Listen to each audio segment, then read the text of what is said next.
Ever since she was a child in Nigeria, Makina dreamed in Hangul. While other kids played in the sun, she'd sit under the mango tree with her old tablet, watching Korean dramas, wide-eyed, heart-thumping, completely enchanted. There was something about the music, the snowy streets, the language, the love stories that felt like home. So when she got accepted into a Seoul high school on a partial scholarship at 16, she didn't think twice. Now, at 22, she was juggling her final year of university and working part-time at Club Days, a sleek lounge in Gangnam where the wealthy drown their stress in dim lighting and expensive liquor. It wasn't glamorous, but it paid rent. She had just tied her apron when the manager whispered behind her, "He's terrifying. His eyes are like knives." Makina glanced toward the bar screen. Another article about Lee Jun, CEO of Juntech, Korea's youngest billionaire. Brilliant, untouchable, and cold. At work, employees called him the Ice CEO. No one dared to joke around him. No one questioned him. Rumors said he once fired a manager for interrupting him mid-sentence. His office was silent, sleek, and always 10 degrees colder, literally. But Makina didn't care about headlines. She cared about finishing her shift, paying for her next semester, and keeping her grades up. So when the club door opened hours later, she didn't look right away. Not until she felt it, the air shift. And there he was, Lee Jun, not from a photo, not from a screen. In real life, he didn't walk in like a man used to attention. He walked like someone running from something. His coat was unbuttoned. His black hair was windblown. His jaw was tense. And his eyes, empty like a sky before rain. He sat at the bar, alone, no bodyguards, no friends, just silence. Makina was the only one not frozen. She walked over calmly. "Welcome," she said in fluent Korean. "What can I get you?" He didn't answer. Not at first. Then whiskey, neat, and something quiet. She poured it slowly. Her hands shook a little. Not from nerves, but from something she couldn't name. As she handed him the glass, their fingers brushed. He looked up, and time paused. Dark eyes, deep sorrow, quiet storms. Something about him made her chest tighten. He took a sip, then stared at the bottle. "Do you believe," he said suddenly, "that some people are just born to be alone?" Makina blinked. She wasn't prepared for that. "No," she said softly. "I believe some people just haven't been seen properly yet." For a split second, just one, something flickered in his expression. Then it was gone. He stood, dropped a crisp bill on the bar, and walked away. But he paused at the door, glanced back at her, and said just loud enough for her to hear, "You're not from here, are you?" She smiled faintly. "Does it show?" And then he left. But Makina stood frozen, glass in hand, heart racing, as if the room had shifted, as if this night had just rewritten her story. The club lights blinked lazily across the marble bar. Another Thursday night. The same songs, the same faces. But Makina's eyes kept drifting to the door. She didn't know why. He had only come once, said barely a few words. But something about that man, his silence, the weight in his eyes, had planted a strange curiosity inside her. Then, just before midnight, the door swung open. A cold breeze slipped in first, and then Lee Jun. No entourage, no change in expression, just him, tall, rigid, and unreadable. He walked with precision, like someone used to silence following him. His coat was still dark, his posture still tense, but there was something heavier about him tonight, like the day had tried to break him. He didn't look around. He went straight to the same bar stool and sat. Makina stiffened. Her hands stopped moving. He came back? Slowly, she approached, her notepad clutched tightly. "Good evening." His eyes flicked to her, just once, then away. "Whiskey. Neat." She poured quietly.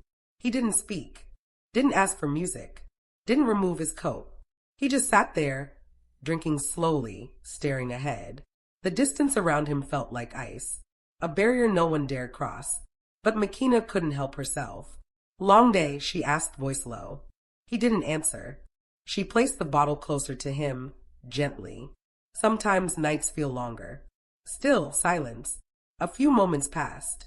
Then he muttered, without looking at her, "Why are you talking to me?" She blinked. "Because you came back." He turned to her slowly. His gaze was sharp, unreadable. Not angry, just cold. People like him weren't used to kindness without agenda. And it showed. "You don't even know me," he said flatly. "I don't have to," she replied. "You look like someone who needs a quiet place. I work in one." His eyes lingered on her for a second longer than necessary. Then he looked away. Another sip. Another silence. Eventually, he stood and reached into his coat. Not a word of thanks. No smile. Just a crisp bill left on the counter and the briefest of nods. As he turned to leave, Makina's voice stopped him gently. "Whatever it is, you don't have to carry it all alone." He paused, but he didn't turn around. Then he walked out. Makina let out a slow breath. She hadn't expected warmth, but something about that coldness, it wasn't cruel. It was wounded. And deep down, she knew. He wasn't coming back for the whiskey. The club was busier that night, lights bouncing off velvet walls, laughter rising like smoke into the dim air. But for Lee Jun, none of it mattered. He sat at his usual spot, eyes focused ahead, or at least pretending to. But every so often they drifted. To her, Makina. She wasn't doing anything special, wiping a table, laughing gently with a couple, adjusting her apron. But he noticed everything. The soft exhaustion in her smile, the way she tugged her sleeve when nervous, the fact that she always brought his drink without asking, and worse, the fact that he noticed. He clenched his jaw and looked away. He had no room for softness, not in this world, not in his world, a world built on guilt, control, and steel. But something about her chipped at it, quietly, persistently.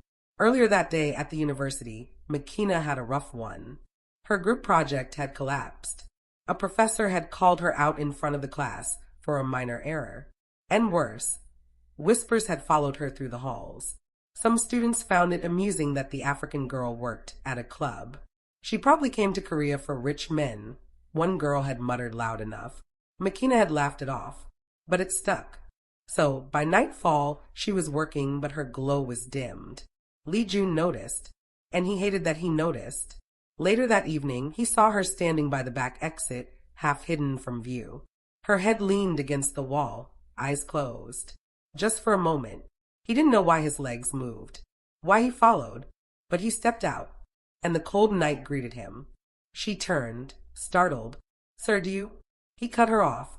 "Is this how you treat customers?" Hiding. His voice was sharp. Too sharp. He hated that it came out that way. Makina blinked. I just needed air." A pause. Then she added, "Do you never need to breathe, sir?" He wasn't expecting that. Their eyes locked. And for a breathless second, the distance cracked. He should have walked away. But instead, he asked quietly, "Do they treat you badly at school?" She froze. "Why do you care?" she asked, lips parting just slightly. Another pause. "I don't," he replied quickly. Too quickly. He turned and walked away, coat brushing past her shoulder like a ghost. But long after he disappeared inside, Makina stood frozen, heart pounding for reasons she didn't understand. And inside the club, Lee Jun sat back at his table, eyes on the untouched drink. Why do I keep looking at her? He didn't have the answer, but something inside him whispered, "Don't stop." The manager called Makina aside just before her shift ended. "There's a private VIP gathering tomorrow night," he said. "You'll serve drinks. Only a few attendants are allowed. Dress nicely." She nodded, not thinking much of it. Private events were common. Usually wealthy businessmen, sometimes celebrities. She didn't expect him. The next night, the club was transformed. The music was softer, the lights lower, and the tables arranged in a tighter circle around the central lounge. Velvet curtains veiled some corners. Security was tighter. Whispers filled the air. Makina stepped in with a tray of glasses, her black dress modest but elegant. Her hair was swept into a bun. She felt out of place. And then she saw him, Lee Jun, in a perfectly tailored dark gray suit, one hand in his pocket, a drink untouched in front of him. Surrounded by important men, all laughing too loudly, but he wasn't laughing. He never did. His gaze was ice. Still, distant, until it met hers. For a brief second, the room felt quiet. Makina's fingers tightened around the tray. She quickly looked away and focused on serving drinks, keeping her steps precise, her posture straight. But she could feel his eyes follow her across the room. She told herself it was nothing, but her heartbeat wouldn't slow. Later that night, most guests had left. Just a few remained, including Lee Jun, now seated alone. The manager tapped her arm. Mr. Lee asked for another drink. You go. Makina hesitated.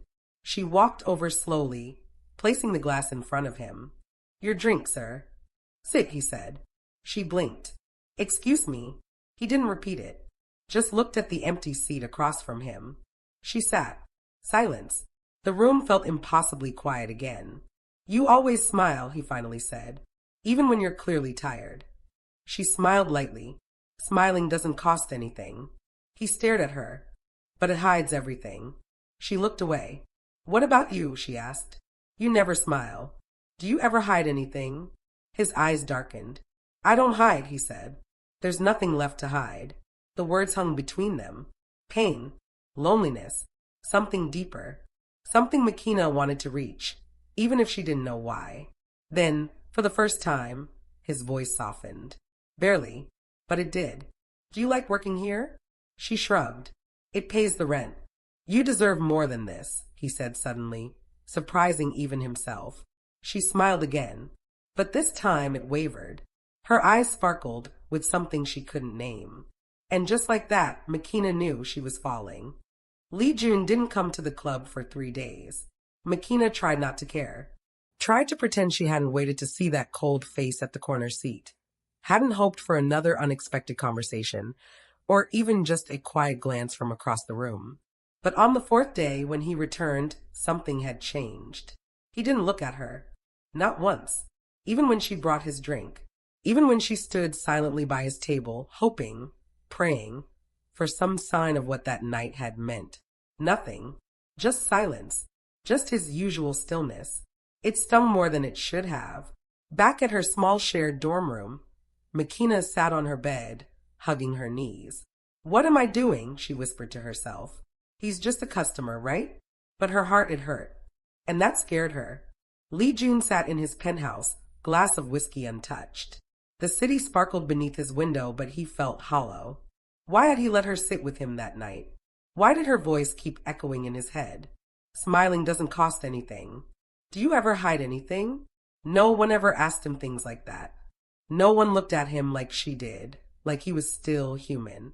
He clenched his jaw. He couldn't allow this. Not again. Not after what happened to his parents. Not after being told all his life that emotions were a distraction.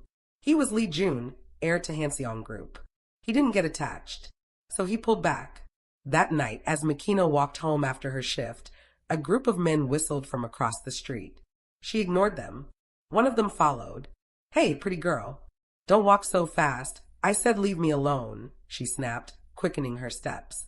The man grabbed her wrist. And then, a hand shoved him hard against the wall. Lee Jun. His eyes were fire. Touch her again and I'll bury you. The man fled without a word. Makina stood frozen. Lee Jun didn't say anything. He just stood there, chest rising and falling, fists still clenched. You followed me, she asked softly. He looked away. I didn't mean to. Then why are you here? Silence. And then, without looking at her, he said, I didn't want anything to happen to you. Her breath caught. He turned to leave, but stopped halfway. Don't look at me like that, he said, voice lower now. Don't care. You'll only get hurt. Makina took a step forward. But I do care. Their eyes met. A beat passed. And for the first time, Lee Jun looked afraid. Not of her, but of his own heart. He turned and walked away. And Makina stood there, her chest aching with the weight of something she didn't know how to name. Rain fell softly over Seoul. It was late, the streets nearly empty, when Makina found herself once again standing in front of the club, looking out at the city, arms folded tightly against the cold.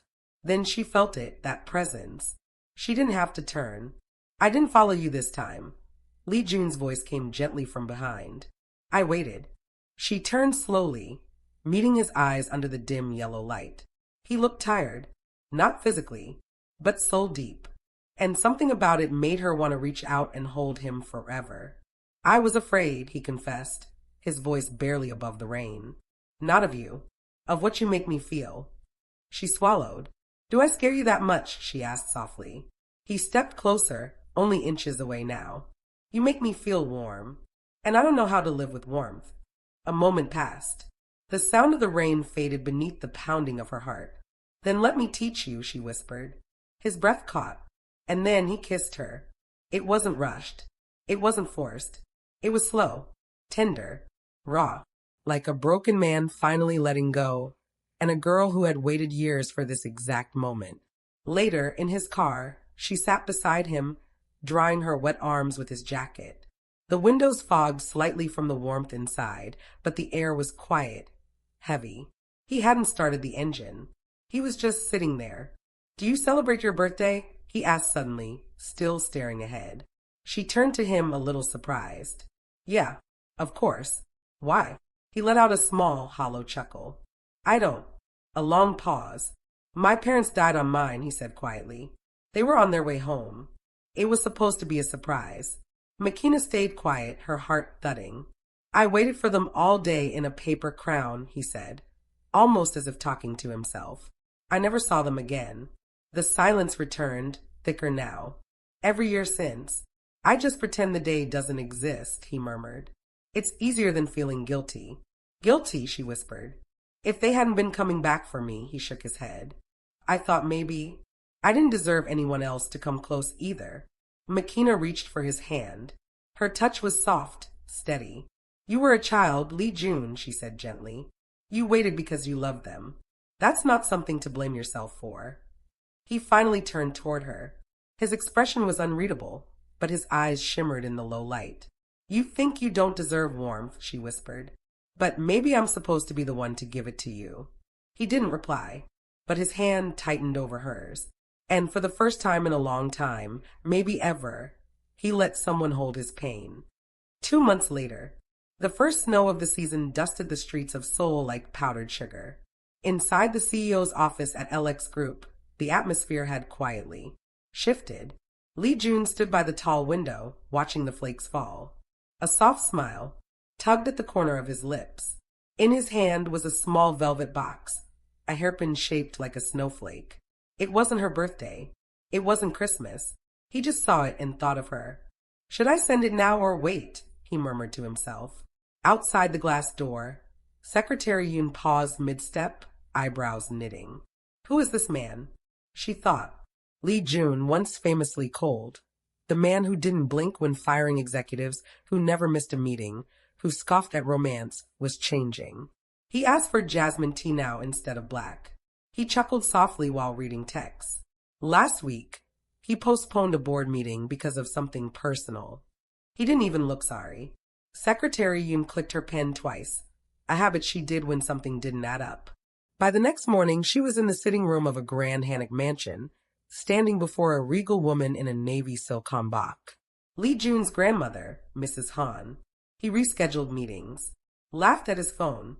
Bought a pink umbrella, Yoon said flatly. Mrs. Han looked up from her tea. Pink. Yoon nodded. And he visits Hongdae often these days. We traced his driver's log.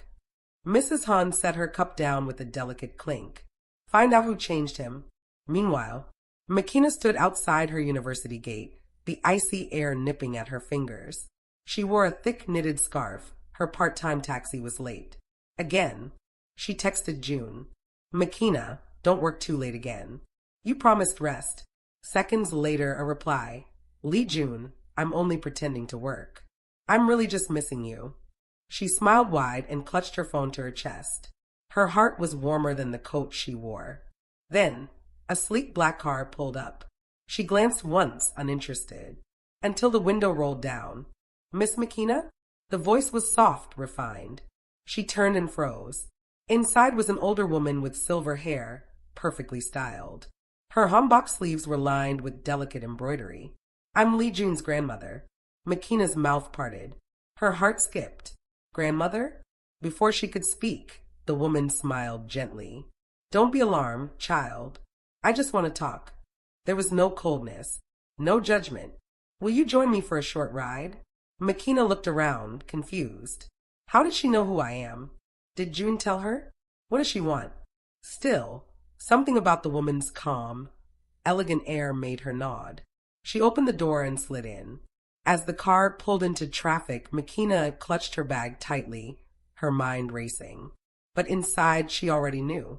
This wasn't just a ride. This was a turning point. Later that week, Makina stood at the entrance of a quiet traditional hanok, Lee Jun's family estate. The air was crisp, the silence intimidating. She had been invited, but still, her palms were sweating. A maid led her through the quiet halls to the tea room. There, seated gracefully in royal blue, was Mrs. Han, elegant as ever. Sit, child, she said gently. Makina bowed respectfully before sitting, trying to quiet her racing heart. Mrs. Han poured 2 cups of tea herself. I've been watching June for a long time, she began, her voice calm but weighty. Ever since the accident, he stopped smiling. We thought he'd eventually return to the boy we lost, but he never did. Makina lowered her eyes. I tried to raise him the best I could, but guilt is a cruel mother. Makina looked up, surprised. Mrs. Han smiled faintly. Yes, I felt guilt too, for not being able to protect him from the pain or heal him after. The older woman reached across the table, gently placing her hand over Makina's. But ever since you came into his life, he smiles. He listens. He even bought pink, for heaven's sake. Makina laughed shyly. Mrs. Han leaned in. Don't let the world scare you away from this country, or this love. My June needs you, and I believe you were meant to find each other. Makina's eyes shimmered. I don't want to fix him, she whispered. I just want to be there if he ever needs to rest. Mrs. Han nodded, her voice warm. Then you already are. Makina sat on the rooftop of LX Tower, her legs curled beneath her as the city lights blinked below like stars scattered across the earth. Her coat was too thin for the winter chill, but she didn't notice. She was lost in thought. So much had changed in just a few months. From lonely university nights, studying between noisy club shifts, to quiet dinners in Lee Jun's apartment, chopsticks clinking between stolen glances, from wiping glasses behind the bar, to being the woman who warmed the heart of Korea's coldest CEO. Why are you always where the wind is strongest? A voice said behind her. She turned, slowly, as if afraid the moment would vanish. Lee Jun. He wore a simple black coat, his hair swept neatly as always, but his eyes, they no longer looked tired. Just soft. He sat beside her, pulling something from his pocket. I have something for you, he said. She raised a brow. Another snowflake hairpin? He smiled faintly. No, something warmer. He opened the small box. Inside was a silver necklace, a tiny initial L beside an M, intertwined. I don't know how to say cheesy things, he muttered, but you already know that. Makina laughed gently, the sound carried away by the wind. You just did. He exhaled. I don't want to keep waiting for peace to come. I think I found it already. With you. Her breath hitched. You're the only person who ever looked at me like I wasn't broken, he added, even when I tried to push you away. Makina blinked back the tears, her voice low. And you're the only one who ever saw me as more than a foreign girl. He reached forward, clasping the necklace around her neck. Behind them, Mrs. Han quietly watched through the glass door. She smiled. Weeks ago, she'd invited Makina for tea. No questions, no tests, just warmth. The guilt she carried for June's childhood had begun to lift because Makina made her grandson smile again. I was wrong, she had told her assistant. The girl doesn't just suit him. She saved him. A few weeks later, it was Makina's graduation. The auditorium buzzed with noise, students in gowns, families in the audience. Lee Jun sat near the back, sunglasses on, unnoticed. When she stepped up for her certificate, their eyes met across the hall. She smiled. He stood and clapped. She bowed. And in that bow was gratitude for her past, for her pain, and for the love that bloomed in the most unexpected place. Late at night, Lee Jun and Makina walk hand in hand by the Han River, their coats brushing. Snow falls gently. He stops suddenly. You're shivering, he says. I'm fine, she replies. He takes off his coat and wraps it around her. She looks up. He leans down, forehead against hers. You saved me, McKenna. No, she whispers. You saved yourself. I just stayed. He kisses her, soft, slow, like time itself paused. The city glows behind them. And with the snow still falling, the cold CEO who once shut the world out finally lets someone in. Which moment in this story touched you the most? Comment your favorite scene below. If you enjoyed this story and want more K-drama vibe stories like this, don't forget to like, share, and subscribe. Thanks for watching.